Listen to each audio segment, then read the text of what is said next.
بسم اللہ الرحمن الرحیم۔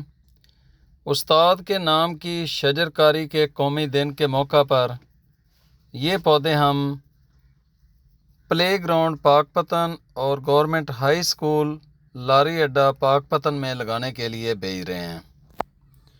استاد ہمارے محسن ہیں، ان کی عظمت کے لیے ہم یہ پودے انشاءاللہ ہر سال اس دن کو قومی دن کے طور پر منایا کریں گے۔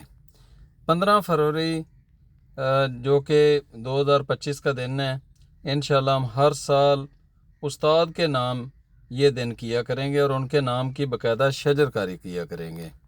آپ سب دوستوں سے بھی یہی ریکویسٹ ہے، اگر آپ اپنے اساتذہ سے محبت کا اظہار اس طریقے سے کریں گے تو یقینی طور پر ہمارا یہ ملک سرسبز و شاداب ہو جائے گا، اور ہمارے وہ چشمے اور ندی نالے پہاڑوں کے اندر جو خشک ہونا شروع ہو گئے ہیں، جب بارشیں زیادہ ہوں گی تو انشاءاللہ وہ بھی دوبارہ سے ان کے اندر بھی پانی بہنا شروع ہو جائے گا، اور وہ وہی پانی ہے جو ہمارے دریاؤں کے اندر آتا ہے۔ تو اس دن کو لازمی منائیں۔